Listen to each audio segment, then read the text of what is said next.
पैदा किया है उसे माफ नहीं किया जा सकता। मैं आग्रह करूंगा कि ऐसी कोई भी संगठन, चाहे वो करनी सेना हो, चाहे बजरंग दल हो, चाहे रावण दल हो, जो समाज में नफरत पैदा करता है, समाज को तोड़ता है, बांटता है, उसको बैंड करना चाहिए। ये दोनों बिहार को नफरत के आग में क्यों झोंकना चाहते?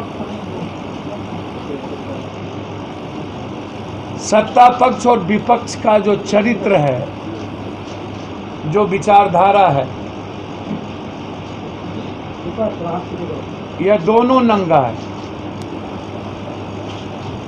दोहरा चरित्र है। धूर्तई की कोई सीमा नहीं है। हर घटना को सत्ता पक्ष और विपक्ष राजनीतिकरण क्यों करते हैं? हर घटना को विपक्ष इवेंट्स क्यों करते हैं?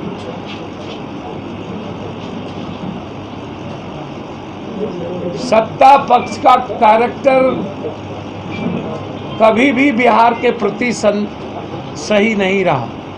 के साथ बाबू साहब के भी क्रिमिनल हैं, परवीन झा के साथ अन्य जाति के भी क्रिमिनल हैं, उसमें ब्राह्मण क्रिमिनल भी है। जाति को मत जोड़िए, राजपूत समाज के भी उसमें क्रिमिनल है, यादव का भी क्रिमिनल हो सकता है। यदि सुशील मोदी ने यह चर्चा की है तो हम सुशील मोदी जी से विनम्र आग्रह करेंगे कि इस केस को सीबीआई इंक्वायरी आप नीतीश जी से करवाने नहीं तो पॉलिटिशियन के चरित्र पर सवाल उठाइएगा ना, कि समाज पे। मैं मानता हूं कि बीजेपी और जदयू के एक भी ब्राह्मण मंत्री और ब्राह्मण समाज का विधायक इसमें एक बार भी लिखने का काम नहीं किया। ये गलत है, यह परंपरा सही नहीं है बिहार के लिए। जो जिस जाति का मरेगा वही जाति उतावलेपन में आए, ये सही नहीं है। और जिस तरीके से होली के 5 दिनों के बाद एक जाति के नेताओं की जमवारा लगी, मैं इसको सही नहीं मानता हूं। और जो घटना राजस्थान से आकर के घटा वह बिहार के बर्दाश्त के काबिल नहीं है। बिहार भारत में लड़ना जानता है, हमें किसी का पैच उधार नहीं चाहिए।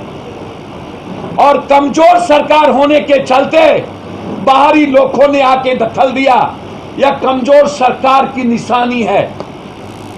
सत्ता पक्ष और विपक्ष के दोनों नेताओं को कि आप 4 काम करें। पहला काम कि चार्जशीट तुरंत हो।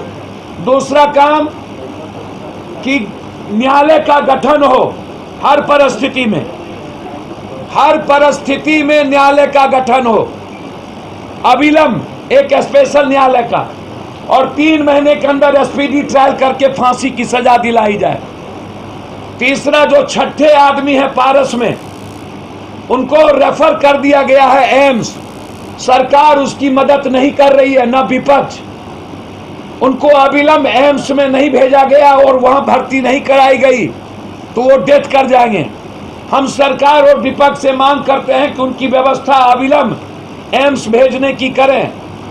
जन अधिकार पार्टी 2 लाख रुपया उसके इलाज के लिए, हमारे अध्यक्ष और हमारी पार्टी की पूरी टीम एम्स भेजने के लिए, उनकी मदद के लिए अभी जाएगी।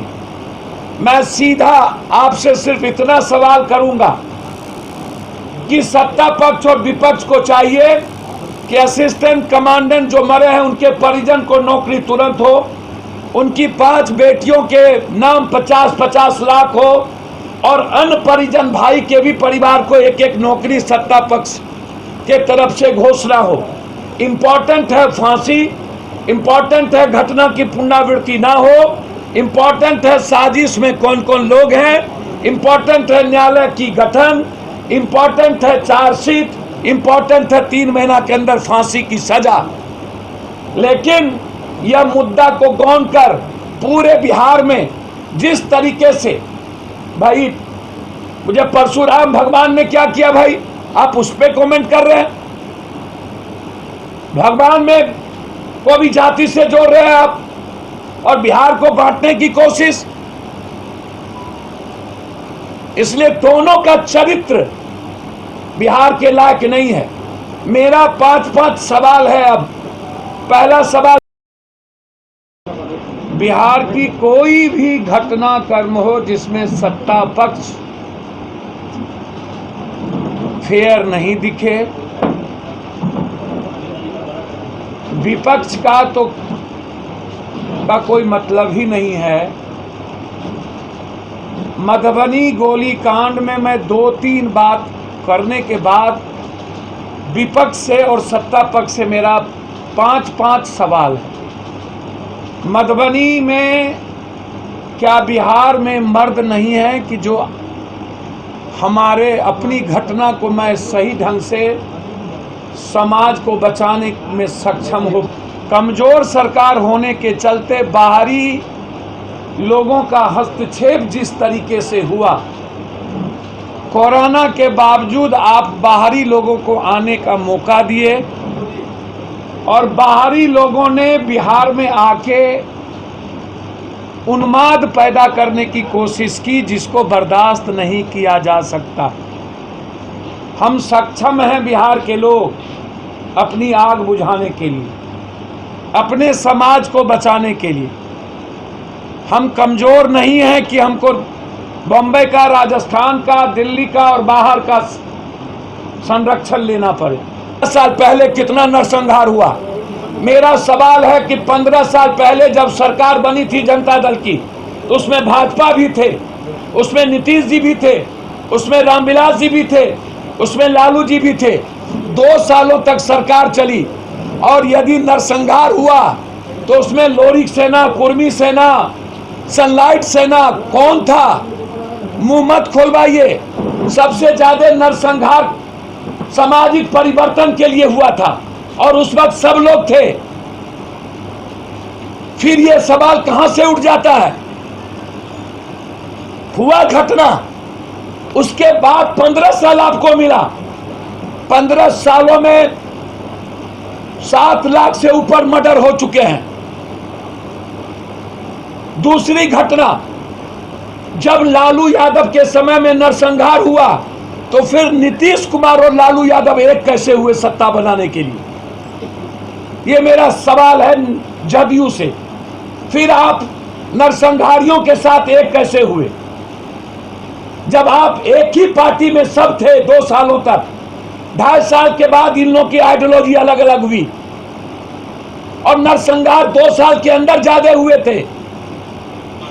तो ये सवाल सीधा पप्पू यादव का है जदयू से। और सुशील मोदी जी, आप लगातार ये सवाल खड़ा करते हैं। मेरा सवाल है सुशील मोदी जी, बिहार में आप हत्या को रोके ना। यदि आपको लगता है कि विपक्ष इन्वॉल्व है, तो विपक्ष से आप ना पूछते हुए, आपकी सरकार है, आप सीबीआई इंक्वायरी करा दीजिए। तीसरा, अंतिम विपक्ष से आप 34 मिनट तक विधायक पीटते रहे, आप ऊपर में बैठे रहे, आप नीचे नहीं उतरे। आपको अपने विधायक को बचाने की हिम्मत और औकात नहीं है। डरा हुआ और सहमा हुआ इंसान बिहार बचाने की बात कैसे कर सकता है? जो पटना में अपने वर्कर को पीटते हुए नहीं बचा सकता, वो आम आदमी को बचाने की बात नहीं कर सकता। यह सवाल है। विधायिका पीटती रही, और जो भाषा का प्रयोग हुआ कि नीतीश जी इंद्रिय सुख ले रहे थे, वह महिलाओं का अपमान है, विधायकों का अपमान है, और वो गलत था, उनको माफी मांगनी चाहिए थी। ये इंद्रियों सुख, ये विधायकों के बारे में इतना अपमानित बचा तो पाए नहीं।